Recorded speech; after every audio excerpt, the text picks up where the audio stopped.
Who is Bankole, aka Banky Yao Ahadzie? Banky is a 43-year-old that works at MRC and thinks that he is frustrated, and lots of other people are frustrated about different aspects of the system. And I believe I can make a change because I've done some things that are new and different in Gambia. I think that when things don't work, maybe we should go back to the drawing board and start again from scratch. So that is what I am proposing, essentially. That and the experiment of, is Gambia ready to accept and look beyond the appearance of their politicians for the substance that they have to offer? Beyond the appearance of their politicians, what do you mean? A lot of people on social media did not even do any background work on me. They just dismissed me because of my appearance. So maybe, and I did say that in the press conference, maybe you should listen to what I have to say. Maybe you should dig into my background before you decide. Because if you check it, all the people that have been here before know how to dress impeccably. But the country is still frustrating most of us. Yeah. So maybe what we need is somebody that is not that well dressed, but has better intentions. I have better intentions. Okay. After the press conference, we see people talking a lot about you online on social media, Bankole, Banky, especially with the dreadlocks. Do you think they are ready to accept you after seeing a Rasta man coming to say he wanted to be president? I don't know, but I'm hoping that I'll be able to convince people between now and December that appearance is not everything. Don't judge the book by the cover. So this is really an experiment, like I said, to see where we are as a nation. I've given an example before about the TRRC. Before it was televised, people were saying we shouldn't televise it because maybe if I find out that Keba killed my father, I will try and revenge on Keba. But we have shown as a nation that we are very mature people. We're waiting for the outcome. Is that the only thing that has changed in Gambia and we're still holding on to the old assumptions? Or is Gambia ready to accept somebody that looks different from what a president should look in the name of moving ahead?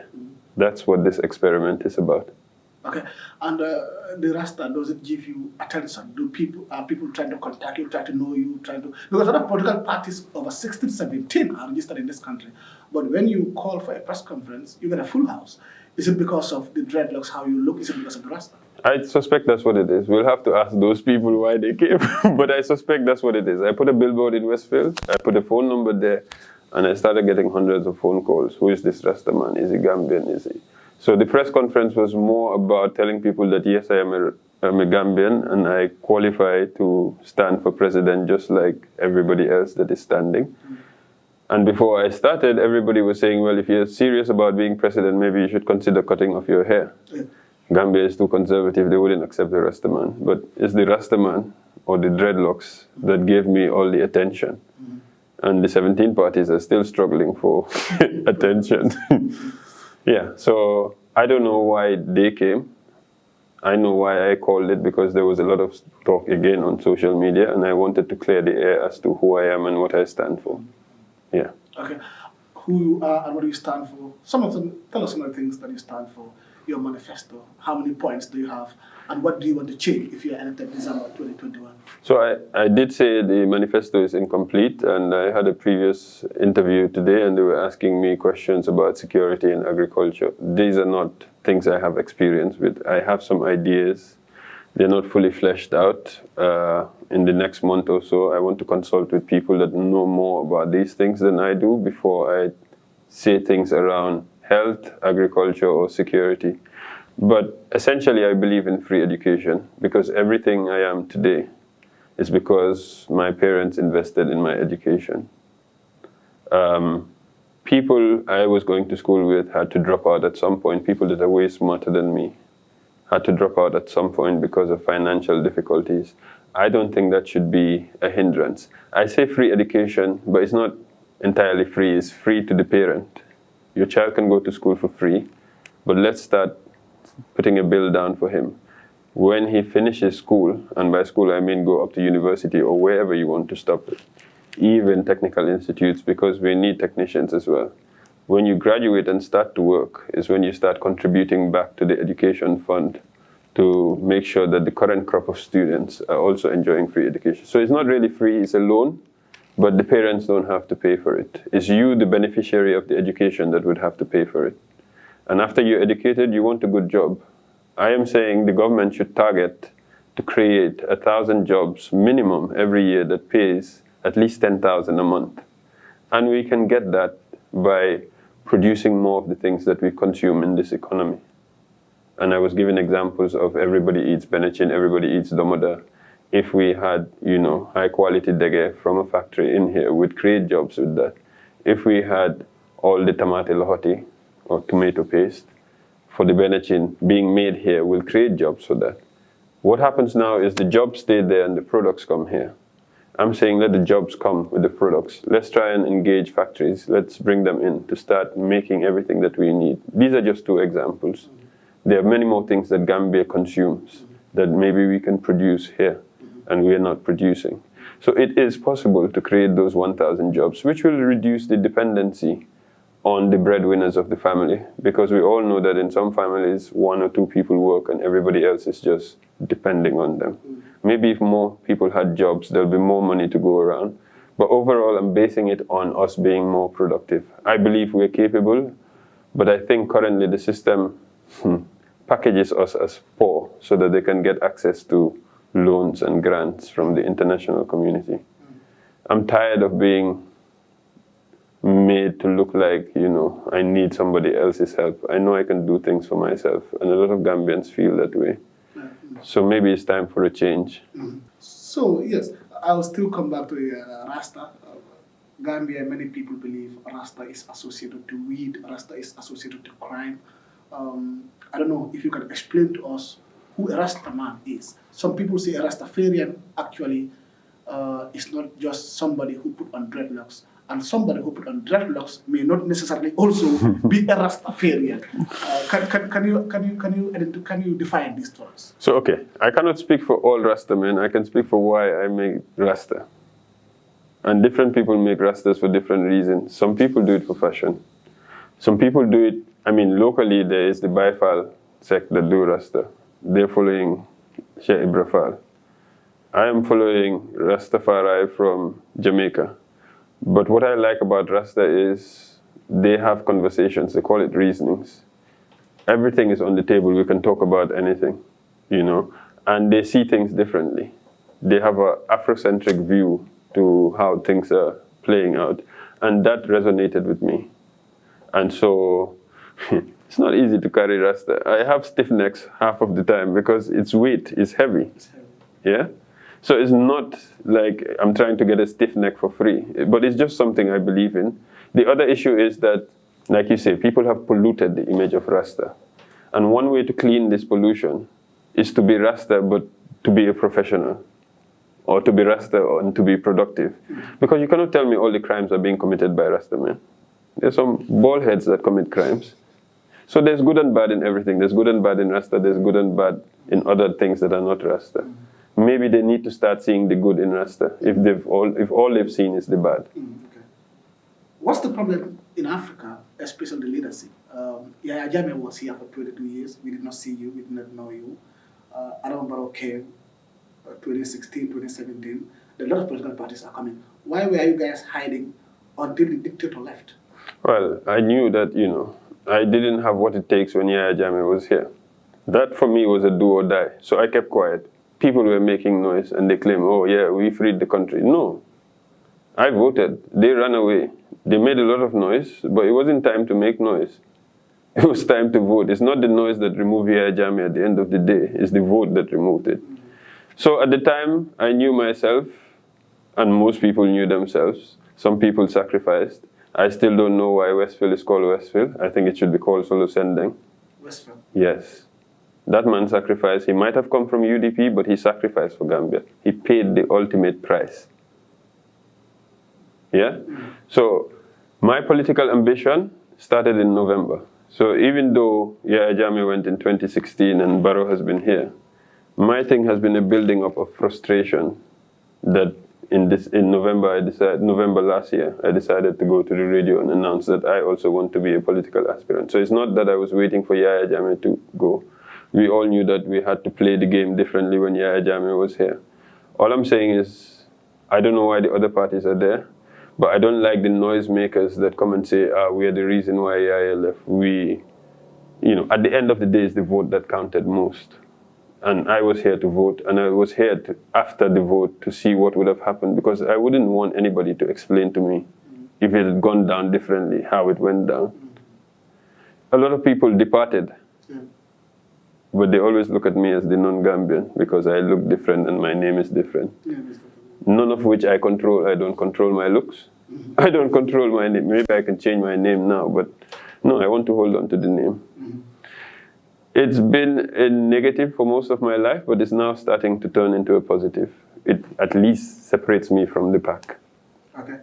So many people believe that it might be very difficult for you to communicate to people in the up Gambia, rural Gambia, up country, the Woolies, the Badibus, the Kians, because unfortunately, those people around that area think a Rastaman can run a country. Is this not going to stop your career? That is very true. But what you fail to realize is I grew up here and I went to school here and I know people here. People are calling me from left, right, and center.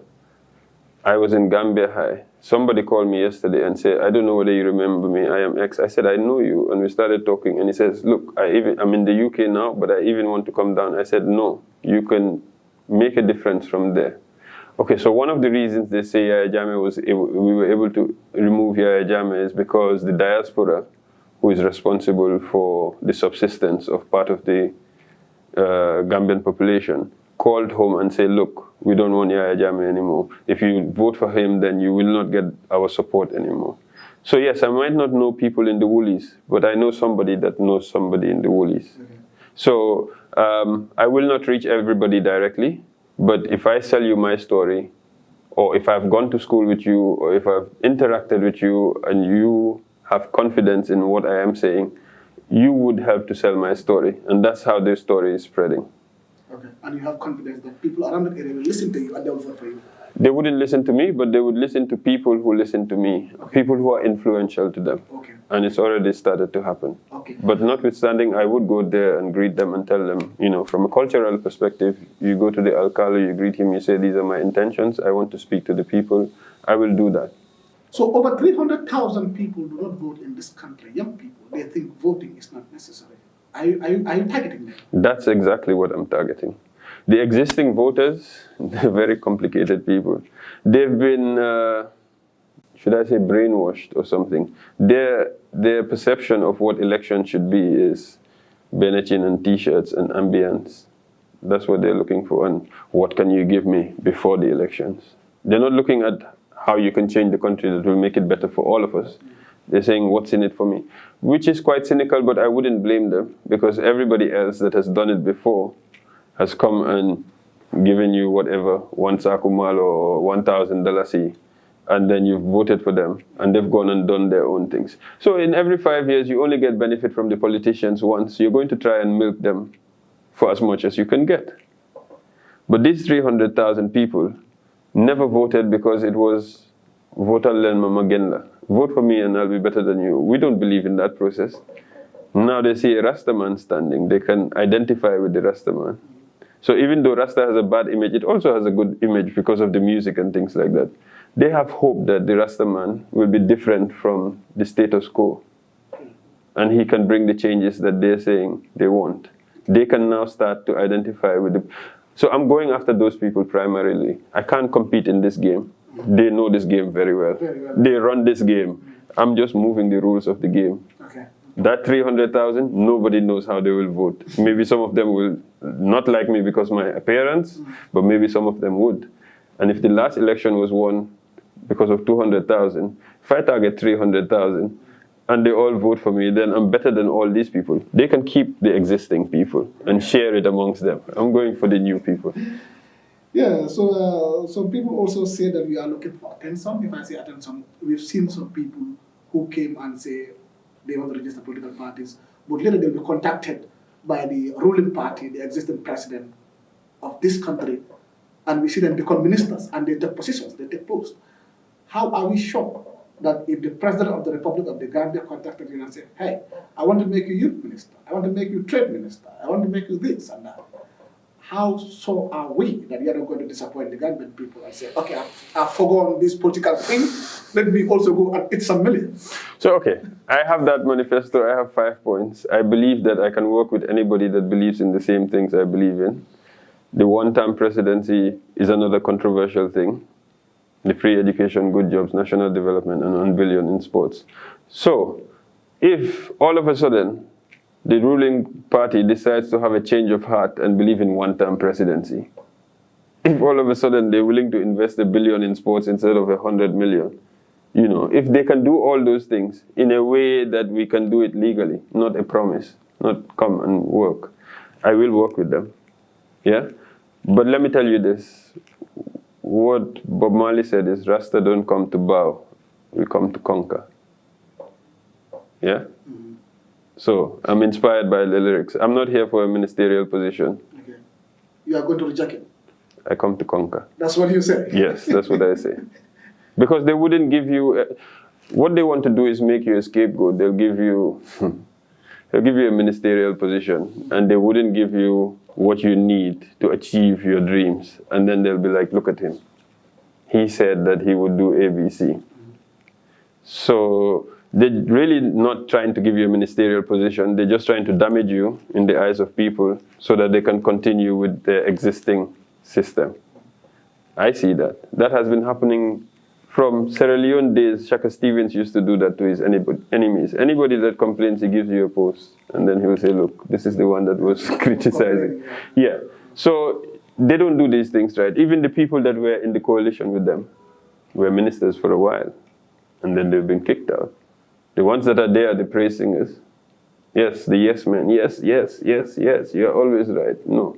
I told you before the interview, I prefer critics to people who are always telling me that you have done, what you've done is right. At least then I know who I should be moving with and who I shouldn't be moving with. Any word of advice, how do you think African leaders in general are operating, and you want them to change that? Not only our president in the Gambia, but president of Nigeria, Tanzania, Uganda, you name them. African leaders in general, what do you think they should change? You see, there's this saying that science advances one death at a time. So if an existing scientist sits here and creates and says that, you know, X equals to Y, he will defend that until he dies, even if it's wrong. So if you know that X is not equal to Y, X is actually equal to Z, and you point it out, they will squeeze you. Okay? It's the same in politics. It's human nature. People don't like to be wrong. People will defend their wrong, even when right is pointed to them. And that's why I believe in that one-term presidency. It's a way of bringing in fresh ideas all the time. Every 5 years, you have a new set of people that come and move it. I think part of Africa's problems is because these people have been there for donkey years, and they're not trying to leave. They're not trying to leave. If you've been there for more than 5 years, if you've been there for more than 10 years, you're not working for the Gambia. You're not working for your country. You're not working for Africa. You're working for yourself. If you've been there for more than 10 years? Even 5 years, I think. Look, if you do the job properly, you shouldn't want to stay there for more than 5 years because it's not an easy job. I don't know why you would want to carry that load. If they say carry this elephant for 10 years, boy, after 5 years, you want to put it down. But they all don't see it as carrying an elephant. They see it as a way of, you know, chopping the elephant. So that's the problem. If we do it properly, it's a sacrifice you're making for a set of people that you don't want to be. Look, in America, those people go gray straight away. Obama and co, they all went gray. If you're doing your work properly, you shouldn't want to be there and be the only brain in the world. No. Africa is like 1 billion people. Gambia is 2 million people. You want to tell me I'm the best that Gambia has for the next 50 years? There'll be no space for new ideas because I will think, I have the best ideas. Nobody else that has a competing idea should be allowed to see the light of day. No. So my biggest thing is the one-term presidency. Well, some people say you are just saying one time, but when you get there, you realize that, oh, presidency is nice. You get your security guards flying all over. I agree. Nice food. I agree. It could be nice. You say, no, I want to go for 2 times. Good. So I'm protecting even myself from that. Because you never know. I used to say before we traveled, we would think the boys that went ahead of us are bad. They go there, they call you for 1 month, 2 months. Keep walking. You stop calling. But when you travel, you know that, calling, you need to buy a calling card and other things, and you're working there to make money. All of a sudden, nobody is giving you money for free. So when you're in, it's a different thing from when you're out. But so this is why I said I've already written my resignation. I've dated it 2026. You've written your resignation? I've written my resignation. So it's not an empty promise. It's a legal document that you can hand in to somebody to hold on to it. Even if I wanted to say, this thing is nice, I like the security and ABC. The resignation is there. Okay. That you said you would encourage the legalization of weed. Is this going to work? Your candidacy, your presidency, or some people are going to give their back and say, no, we don't want a president who's going to promote weed. So I'm not sure I said I would encourage. Let me say it again here. I said, okay, the media has a habit of misconstruing people. I said that based on the things that I've seen, I support the legalization of cannabis. It takes a government and a national parliament. It's not a president alone that can come and say overnight weed is legal. It takes a national parliament to discuss it and approve it. I said, as a nation, we should have a conversation because there's an elephant in the room and we are all ignoring it. If you go to any of these big, now our local artists, at least they're filling the stadium. If you go to the stadium for any of those shows, it's only cannabis you will smell. And the police are sitting right there. But because it's 10,000 strong, they cannot do anything. You see what I'm saying? Anybody that wants to smoke here can smoke. Okay, it's only the few that get caught that will have to now give some money to be left alone. Okay, the ones that don't, you lock them up for smoking. Now you put them in with the criminals and they'll learn how to do crime proper. Those things are wrong. What I was saying is if the UN has decriminalized it and if the WHO is saying there might be medical benefits of cannabis, then maybe we should legalize it and start looking into things like that because it's hypocritical to allow alcohol and cigarettes and then say no cannabis. I've never seen anybody being arrested for buying a bottle of beer or drinking it in public. So I'm saying as a nation, we should look into that. It is profitable. People are making billions. Morocco, Uganda, they're making billions from this thing. We're growing. Yeah. So you are not against legalizing it? I am not. I am pro. But I'm saying this is me, Banky. Based on what I have seen. I am being honest with myself. As a nation, we are hypocritical. We are like, no, you can't mention that. No, that's a no-go area for me. We are conservative. No, we are not conservative. We pretend to be conservative. And it's about time we bring the issue on the table and talk about it. Everybody put their own opinion. Let's have the truth for once instead of what we think or what conservative Gambians think. Okay. Best of luck, Banky. Thank you so much for coming. Thank you, Keba. Yes, as I said, this is exclusive for EYEGAMBIA. And we hope people appreciate your manifesto. And, I hope so too. You get what you want. And the youths will come out. The 300,000 The 300,000 youths will come out. Because the battle is really, from what I've seen and from what I've experienced, they did say, no, you're the wrong tribe, you're the wrong religion, you're the wrong look. No, everybody I've been to doesn't say these things. It's like we want jobs. We want jobs. These jobs that they give us, it's not really jobs. You want me to be your watchman or you clean your car and you give me change. It's not really, we want work. They say we're lazy, but we're not lazy. We just haven't seen the jobs that are worth it. Across the board, things are hard. That's the other thing they're saying. Cost of living is rising and things like that. So they don't care about all that. They're saying maybe this changes for the better. It's just those people that were there before me were telling me all these things, and if I had listened to them, I would have cut my hair before I came out, and maybe I wouldn't have had all this buzz that everybody is talking about. But these are all the negative things are working out to be in my interest, and I am going to, this is identity for me now. Like I said, I'm trying to clean an image that they have dirtied for no reason whatsoever except for the fact that you're born and they say Rasta is bad and you say Rasta is bad. You didn't say why. Why is Rasta bad? Let them tell me why it's bad. You see what I'm saying? If it's only Rasta that exclusively does all the crimes, no bald heads do crime, then Rasta is bad. But if bald heads do crime and Rastas do crime, why is Rasta bad? Thank you so much, Banky. But you see a lot of youths are taking the back way, the illegal Jojo. Yes, but why? Yeah, that's the question. That's why I want to ask. So that's another reason why we should, have a conversation. I think the youths, for a variety of reasons, it's not just economic. Sometimes it's social and other things like that. But we should discuss these things. And again, if it's for economic reasons, even more the reason why we should create good jobs here, because they would stay and work if they had a good job. So how can Europe employ them and we can't employ them? Yeah. Let's try and employ them. Let's try and get them good jobs. That's one of your priorities. Biggest priority after education. After education. Yeah. Employment. Employment. Yeah. Yeah. Thank you once again for coming. Thank you, Keba.